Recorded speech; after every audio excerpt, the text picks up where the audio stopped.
Deus, por mais uma vez estarmos aqui, nesse lugar, que é o lugar que escolhemos, ó Pai, para adorar o Teu nome, Senhor Deus, para que o Teu nome seja proclamado. Te pedimos agora, Senhor, nesse momento tão singular e significativo, Pai, no culto público e na vida da igreja, quando o Senhor fala ao Seu povo, que o Senhor esteja abrindo os nossos olhos, o nosso coração, os nossos ouvidos, para ouvir e entender, ó Senhor Deus, e crer, e obedecer, ó Senhor Deus, e seguir aquilo que o Senhor tem revelado na Sua palavra para nós, a Sua igreja. Fica com o Teu povo, Pai, é o que nós pedimos, em nome de Jesus. Amém. Queridos, vamos abrir 1 Timóteo capítulo 3. Agora os versos 9, 10, 11, 12 e 13.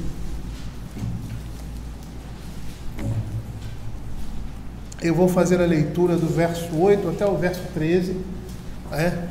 Lembrando aos irmãos que nós estamos falando sobre os oficiais da igreja. Agora, Paulo está se referindo aos diáconos. Então, num primeiro momento, nós vimos lá algumas características que eles deveriam ter, virtudes que deveriam apontar para que pudessem exercer esse ofício no meio do povo de Deus. Então diz assim: semelhantemente quanto a diáconos, é necessário que sejam respeitáveis de uma só palavra, não inclinados a muito vinho, não cobiçosos de sorte da ganância, conservando o mistério da fé com a consciência limpa. Também sejam estes primeiramente experimentados e, se mostrarem irrepreensíveis, exerçam o diaconato. A mesma sorte quanto a mulheres, é necessário que sejam elas respeitáveis, não maldizentes, temperantes e fiéis em tudo. O diácono seja marido de uma só mulher e governe bem seus filhos e a própria casa, pois os que desempenharem bem o diaconato alcançam para si mesmos justa preeminência e muita intrepidez na fé em Cristo Jesus.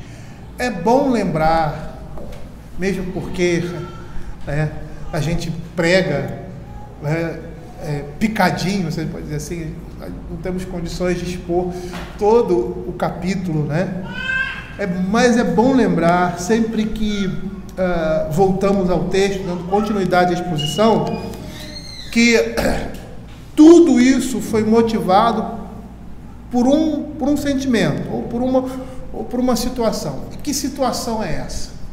A situação que impedia que Paulo estivesse ali presente na igreja, e que, como apóstolo e profeta do Senhor, estivesse trazendo a palavra de Deus à igreja, dizendo como a igreja deveria proceder. Então ele diz para Timóteo: Timóteo, vai na frente e faz isso, escreva essas coisas esperando ir ver-te em breve, para que, se eu tardar, fique cientes de como se deve proceder na casa de Deus, que é a igreja do Deus vivo, coluna e baluarte da verdade. Nós não podemos nem precisamos inventar ou melhorar a igreja de Cristo. O que nós precisamos fazer é seguir aquilo que a palavra de Deus está nos dizendo, com relação ao culto, com relação à escolha, e aqui especialmente a escolha da liderança da igreja. Então nós paramos no verso 9. No verso 8 nós falamos aquilo que é necessário a um diácono respeitável, de uma só palavra, não inclinado a muito vinho, não cobiçoso de sorte da ganância. E aí no verso 9 ele diz assim: conservando o mistério da fé com consciência limpa. Também estes sejam primeiramente experimentados e, se mostrarem irrepreensíveis, exerçam o diaconato. Ou seja, a ideia aqui do apóstolo Paulo é que eles deveriam conservar pura a doutrina da nossa religião. Isso é, de todo o coração, com um sincero temor a Deus, com entendimento. Um bom diácono, portanto, é atento ao dever por amor a Cristo. Ele é consciente, e é isso que nós precisamos ser na vida cristã. A vida cristã, a vida em comunidade cristã, ou seja, a vida na igreja, ela é voluntária. Ela não é obrigatória. A obrigação que nós temos é diante do Senhor. O que nós fazemos na igreja, fazemos voluntariamente como obrigação ao Senhor. E por isso nós temos que estar conscientes da nossa responsabilidade, daquilo que o Senhor exige de nós, como seus servos, como sua igreja. Então, um bom diácono é aquele que está atento ao dever por amor a Cristo. Ele é consciente do seu dever. E se ele for destituído de honra, tiver um caráter ambíguo, e aí voltando ao verso 8, seja um homem dado ao vinho, cobiçoso de lucro escuso, esse não seria o tipo de homem que, com uma consciência purificada pelo Espírito Santo, conservaria o mistério da fé. E vamos perceber que uma coisa é consequência da outra. Uma vida prática de fidelidade ao Senhor vai nos dar uma consciência limpa.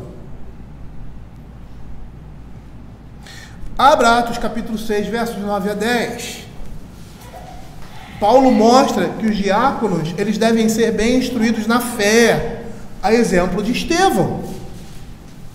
Olha o que diz: levantaram-se, porém, alguns dos que eram da sinagoga chamada dos libertos, dos sirineus, dos alexandrinos, da Cilícia e Ásia, e discutiam com Estevão, e não podiam resistir à sabedoria e ao espírito pelo qual falavam. Estevão era um dos diáconos que foram escolhidos, aí mesmo no capítulo 6 a gente vê isso. E apesar de ele não ter a incumbência do ensino na igreja, ele era um homem instruído na fé, e os diáconos devem ser homens instruídos na fé. Eles não devem ser ignorantes de nada que seja necessário a um cristão conhecer. Calvino vai dizer que, embora não desempenhem o ofício de docente, seria completo absurdo que exercessem um ofício público e fossem completamente ignorantes da fé cristã, especialmente porque, muito a miúde, ministram conselhos e confortos a outros, caso não queiram negligenciar os seus deveres.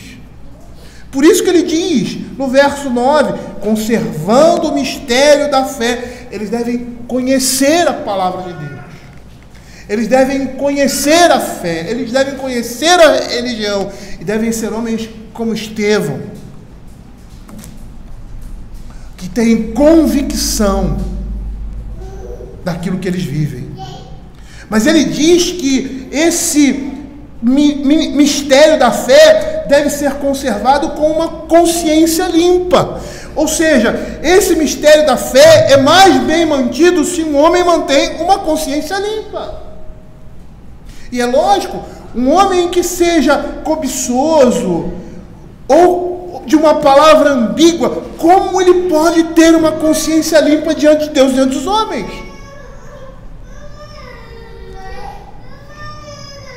E nós vamos perceber que uma coisa está ligada à outra, é consequência da outra. E é dessa forma que nós vamos perceber que eles ganham intrepidez na fé, exercitando a fé, a sua vida cristã com uma consciência limpa. Matthew Henry diz que o amor prático da verdade é o conservante mais poderoso contra o erro e a ilusão. Se mantivermos uma consciência pura, cuidado com tudo aquilo que corrompe a consciência e nos afasta de Deus, preservaremos o mistério da fé em nossa alma. E é isso que a palavra de Deus está dizendo aqui. Eles devem ser respeitáveis de uma só palavra, não cobiçosos, conservando o mistério da fé com uma consciência tranquila, limpa, pura diante de Deus, porque se mostram irrepreensíveis. E aí o verso 10 diz assim: também sejam estes experimentados, e se mostrarem irrepreensíveis, exerçam o diaconato. A Bíblia exige que os que são escolhidos sejam homens experientes, cuja integridade tenha sido comprovada, como no caso dos bispos. E a gente vê lá em 1 Timóteo capítulo 3, verso 6, não seja neófito para não ceder, que se soberbeça e incorra na condenação do diabo. Os diáconos também devem ser experientes na fé cristã. E é interessante que no caso dos diáconos, a exigência não está relacionada aos mais velhos simplesmente. Jovens experimentados podem exercer esse ofício, mas também nesse caso não devem ser neófitos. E o grande problema que nós temos visto hoje, nesse pormenor, é que muitos jovens sem experiência na fé, jovens demais, são colocados nesses cargos. Sabe qual é o conceito em geral? O conceito em geral é que se a pessoa é filho de um pastor, né, ou filho de um presbítero, e foi sempre criado na igreja, e mostra uma certa maturidade cristã para a sua idade, as pessoas acham que esses homens podem exercer um ofício. E eu sempre digo que nós nunca ultrapassamos muito o limite da nossa idade, ou seja, da nossa experiência. Eu não quero ser um homem de 54 anos com uma experiência de um homem de 100, não é, seu amigo? Você me conta a historinha que veio de Lumiar certa vez, e o seu vizinho tinha 90 e poucos anos de idade, né? Mais ou menos por aí, né? E o seu Emir já era, naquela época já era de uma certa idade, acho que tinha mais de 70, ou mais de, sei lá, por aí, assim. E esse senhor chegou para ele: você é um menino.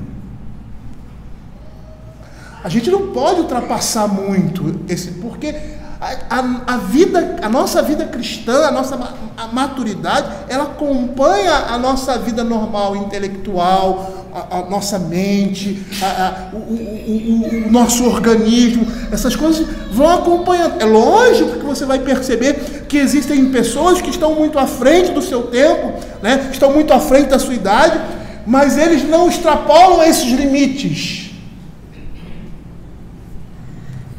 E muitas vezes são colocados nesses lugares jovens, para a sua idade experientes, para a sua idade firmes na fé, mas que precisam ainda conhecer muito a fé cristã.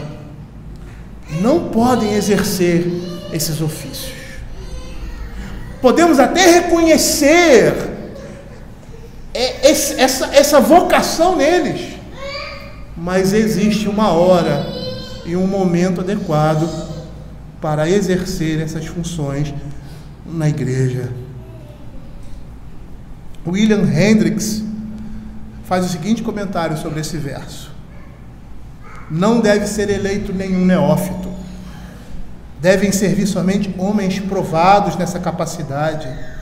Isso não significa que o futuro diácono deva, antes de tudo, viver em um período de prova, mas antes, mediante uma vida consagrada, deve ter ele testemunho do seu caráter, deve estar em condições de sustentar a prova, tendo os olhos de toda a igreja e os de fora focalizados nele. Se passar no teste com êxito, então é irrepreensível, sem ser achado a prestar contas. E é isso que ele fala: e se mostrarem irrepreensíveis, exerçam o diaconato. Quer dizer, livre de qualquer vício público e notório. Então eles deveriam exercer o diaconato. Eles também deveriam ser experimentados pela igreja, demonstrando as qualidades exigidas. E esse processo de comparação não é algo que dure uma hora, mas consiste em um período longo de prova. E não pode ser uma escolha fortuita de alguém que se encontra à mão. Deve ter por base homens que se recomendem por sua própria maneira de viver. E segundo Calvino e muitos outros, devem ser investigados profundamente antes de serem declarados aptos. E é isso que um conselho da igreja vai fazer. Quando tem à sua mão determinados homens, ou chega à sua mão determinados nomes, para que exerçam essa função na igreja. E aí nós vemos na igreja primitiva, Atos capítulo 6, verso 3, nos fornecendo um excelente modelo pelo qual os diáconos devem ser escolhidos. Diz assim: mas irmãos, escolhei dentre vós 7 homens de boa reputação, cheios do espírito de sabedoria, os quais encarregaremos deste serviço. Esses homens aqui, eles foram experimentados, eles provaram, pela sua vida, pelo seu comportamento, pelo seu dia a dia na igreja, que eram homens capazes de assumir uma função como essa. E provavelmente deveria existir outros mais, como no caso de Matias, que substituiu o apostolado de Judas. Eram dois que estavam aptos para exercerem aquela função, mas somente um foi escolhido. Martin Luther diz o seguinte: diz ele não ser saudável que os bens públicos sejam depositados nas mãos de qualquer pessoa sem primeiro ser provada e encontrada apta para o serviço que deve realizar. A integridade de seus julgamentos, o zelo por Cristo e a irrepreensibilidade de sua conversão devem ser provados.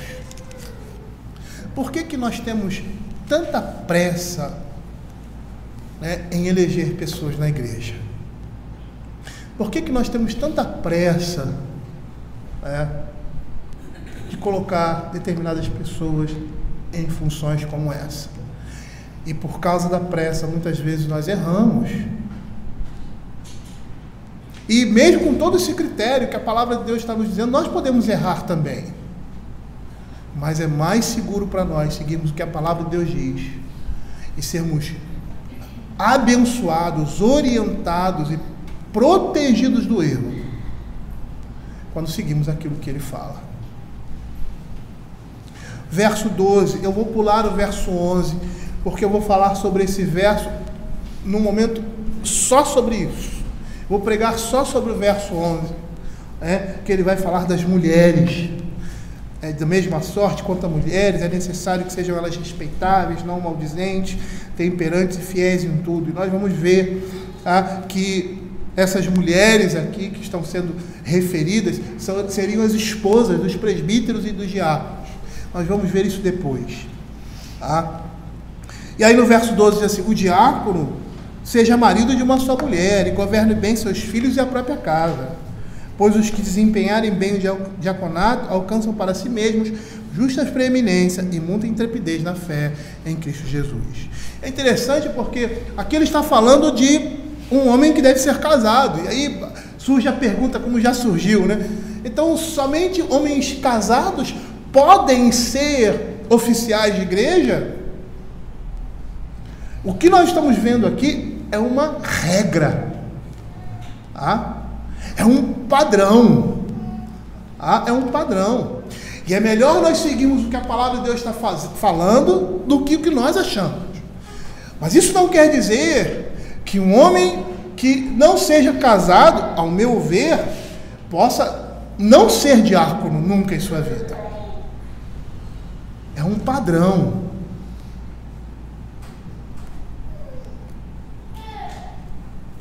O problema é que nós transformamos a exceção em regra. Esse é o problema. E é um cuidado. Por quê? Porque está relacionado ao seu chamado. Ele precisa dar provas de determinado comportamento, de determinada postura. E o ambiente familiar forja essas coisas. Traz à luz essas coisas. Exercita essas coisas na vida de um homem. E aí a Escritura diz: marido de uma só mulher, governe bem seus filhos e a própria casa. E é muito diferente o homem que conhece, tem a teoria, mas que não tem a prática. Ele pode ser um profundo conhecedor, um observador, da vida do homem, dos relacionamentos. Mas uma coisa é ele vivenciar essa realidade. É muito diferente. E a Escritura está dizendo que o diácono seja marido de uma só mulher, ou seja, supostamente ele deve ser casado, que governe bem a sua casa, ou seja, ele deve ter uma família e ser o cabeça dessa família. E aí nós vamos ver mais uma vez, um ponto bastante essencial para os ofícios na igreja. Antigamente, os juízes, os chefes de governo, os líderes, eles só podiam assumir essa função se fossem homens de família.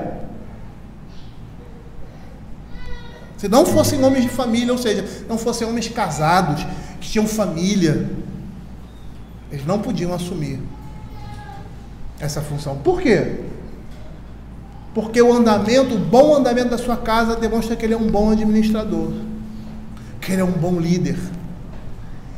Se ele é competente para conduzir a sua casa, ele também será competente para estar à frente numa posição de liderança. É por isso que hoje a nossa sociedade é muito hipócrita, né?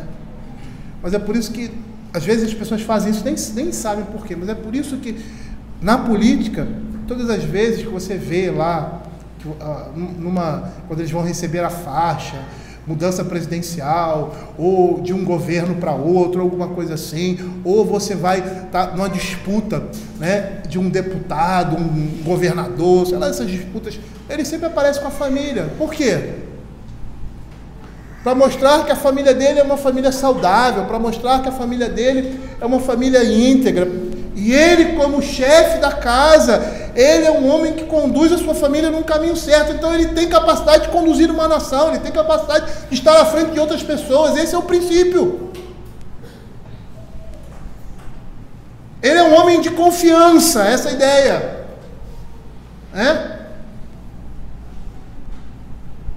E esse é o ponto essencial para os ofícios da igreja. A mesma exigência para o diaconato, do presbiterato.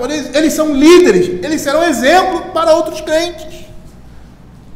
E não só isso, mas como ele poderia servir bem aos de fora, se ele não serve bem aos de dentro de sua casa? E nós precisamos entender que a liderança é um serviço.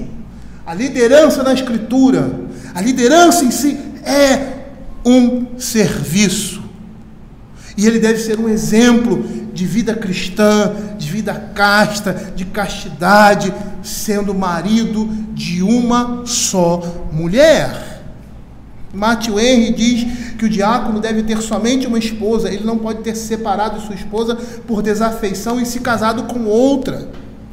E essa expressão que é usada aqui significa fidelidade e a unidade perante Deus.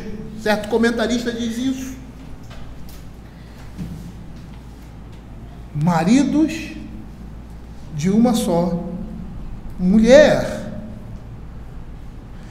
Mas ele não para por aí no âmbito familiar. Ele diz que deve governar bem os filhos e a própria casa. Os diáconos devem demonstrar governo na sua família com uma liderança saudável, com disciplina, respeito e piedade. Ele deve ser misericordioso para com os seus, e ter compaixão deles. Isso será um exemplo para a igreja também. E como pode um homem ter um serviço de misericórdia na igreja se não faz isso com a sua esposa e filhos? Solidariedade, compaixão, perdão, domínio próprio, coisas que são exercitadas na vida familiar e que ele vai ter a necessidade de exercitar isso no meio da igreja, apresentando uma família honrada e filhos em santa disciplina. E aí você vai perceber que o governo no lar se mostra na relação dos pais com seus filhos, se eles são respeitosos, se são amigos, se são obedientes. Isso vai demonstrar o ambiente familiar, por mais imperfeito que sejamos. E nesse pormenor, a família dos diáconos deveriam ser exemplo para outras famílias.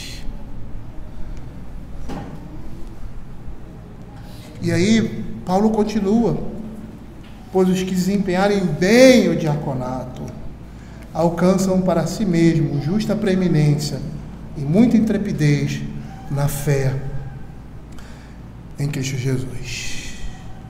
Significa dizer que os que desempenham bem o diaconato, Eles são dignos de muita honra, pois é uma tarefa de grande excelência. Não é uma tarefa de pouco valor, é um ofício de muita preeminência e bastante sublime no meio do povo de Deus. Esses homens com essa desenvoltura se tornariam mais ousados na fé. Esses homens que vivem a vida cristã e exercem o diaconato dessa forma no meio da igreja, eles se tornam proeminentes na fé. É Cristo quem está nos dizendo que é proveitoso para a igreja esse ofício ser desempenhado por homens criteriosamente escolhidos. E a intrepidez que é citada aqui é aquela que permite ao homem servir a Cristo com mais ousadia. Como eu poderia servir a Cristo com ousadia se eu não conservo a minha fé com consciência limpa?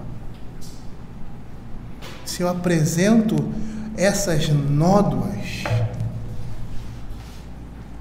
na minha vida, como é que eu vou exercer isso na vida da igreja?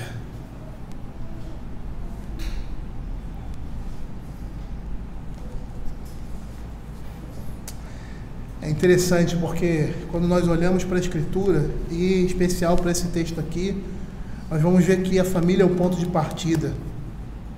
E agora ele vai ser bênção para outras famílias, como foi e como é para a sua família. Por outro lado, aqueles que têm fracassado em seus deveres, eles têm as suas bocas fechadas e suas mãos atadas, são incapazes de fazer as coisas de modo satisfatório, porque não têm uma consciência limpa diante de Deus. E assim, com esse tipo de postura, é impossível lançar qualquer confiança nesses homens, nem dar autoridade a eles. Matthew Henry, comentando sobre esse texto, ele diz assim: a integridade e a retidão em um ofício inferior são um caminho para se alcançar uma posição mais elevada na igreja. Os diáconos adquirirão para si uma boa posição. Isso também resultará em grande ousadia na fé, enquanto a falta de integridade e retidão tornará uma pessoa tímida e pronta a temer diante da própria sombra. Lá em Provérbios capítulo 28, verso 1, diz assim: fogem os perversos sem que ninguém os persiga, mas o justo é intrépido como o leão. Quando nós não temos uma consciência limpa diante de Deus e estamos à frente da igreja em determinados ofícios, o nosso serviço é capenga. O nosso serviço, ele é deficitário, porque nós não temos uma consciência limpa diante de Deus. Não somos exemplo para ninguém, não podemos influenciar ninguém, e o nosso serviço é deficiente. João Calvino, em seu comentário, ele diz que o diácono pode por vezes, o diaconato pode por vezes ser o berçário de onde os presbíteros são escolhidos. E nós precisamos ter em mente que há aqui dois ofícios distintos, por mais que eles estejam interligados quanto ao serviço dos crentes, porque eles estão servindo a igreja, são ofícios distintos. E embora o ofício de diácono represente uma posição menos elevada com relação aos presbíteros que governam a igreja, e os diáconos auxiliam nesse serviço, no serviço administrativo, no serviço de misericórdia da igreja, e serem de um caráter diferente, poderia ser um passo para uma função maior, ou seja, para o episcopado. E esses que serviam as mesas com propriedade poderiam mais tarde servir na pregação da palavra, no ensino formal da igreja e no governo episcopal. São dois serviços distintos, mas que um desses serviços como o diaconato, que são auxiliares daqueles que estão governando e dirigindo a igreja, que são aqueles que levam palavras de misericórdia, de consolo, de auxílio, que oram por doentes, que têm a responsabilidade da igreja de liderar essas coisas no meio do povo de Deus, porque de uma certa forma todos nós somos chamados a fazer isso, esse serviço, mas não na incumbência da liderança, e como cabeças da igreja. E quando eu falei anteriormente que pregar sobre essas virtudes era pregar sobre um comportamento cristão indistinto, ou seja, todo crente deve ter como alvo esses princípios, essas metas, essas virtudes, mas que os oficiais são exemplos que a igreja deve seguir, exemplos de vida cristã. E quando nós falamos de irrepreensibilidade, nós não estamos falando de perfeição exata, mas como falamos no início, não são homens que são marcados no seu caráter por deficiências essas contrárias às virtudes que são apresentadas aqui. Esses devem exercer esse ofício na igreja. E que a igreja esteja cheia de homens assim, independente de serem diáconos ou não, independente de serem presbíteros ou não, de serem ministros ou não, a igreja deve estar cheia de pessoas assim, porque cada um foi chamado com uma determinada vocação, com um determinado serviço na igreja. Como diz o apóstolo Paulo lá em 1 Coríntios, né? É como um corpo, nem todo mundo é pé, nem todo mundo é mão, nem todo mundo é cabeça, cada um tem a sua vocação e tem o seu chamado, e alguns são chamados para serem representantes de Cristo no meio do povo de Deus. E esses são os líderes da igreja. E quanto aos diáconos, o diaconato pode ser um celeiro, onde dali estarão saindo futuros ministros, futuros presbíteros, para alimentar a igreja de Cristo, conforme as suas necessidades. Queridos, como essa exposição é tão importante e tão essencial para a igreja, porque pela nossa ignorância, muitas vezes, leniência e, vamos dizer assim, urgência conforme a necessidade, nós estamos violentando a igreja de Cristo, colocando determinadas pessoas, irmãos nossos amados, mas que muitas vezes não estão prontos para assumirem aquela função, ou não têm aquela vocação, porque muitas vezes nós temos olhado essas funções, esses serviços na igreja como o mundo olha, mas na igreja não é assim. A autoridade na igreja não se manifesta dessa forma. O Senhor Jesus disse certa vez aos seus discípulos, né? Os maiorais dos povos os dominam, as autoridades exercem poder sobre vocês. Não é assim no reino de Deus. O maior é aquele que serve.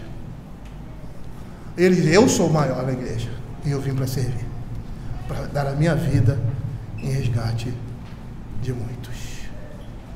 Se nós não entendermos que o presbiterato, o diaconato, o ministério pastoral é um serviço na igreja,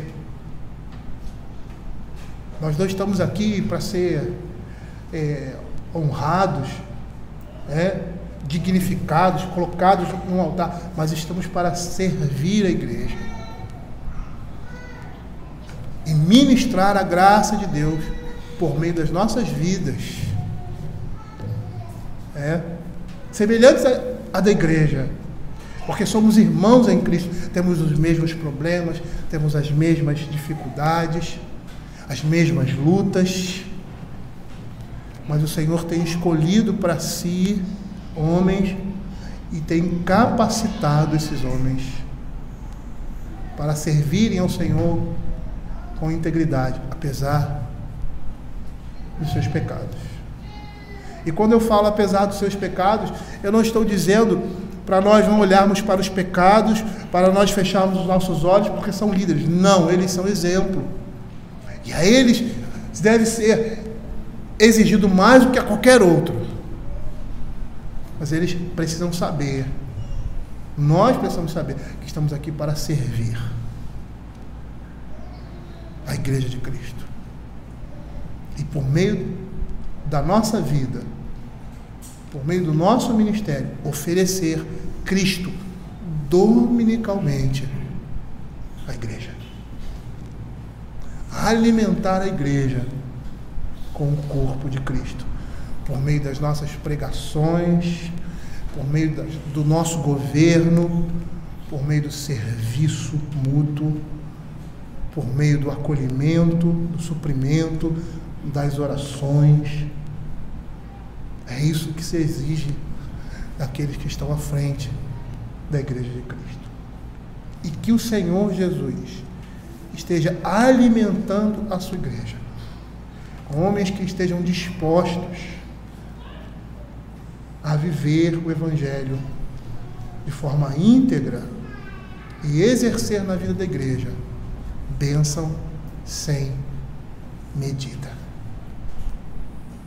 Vamos orar.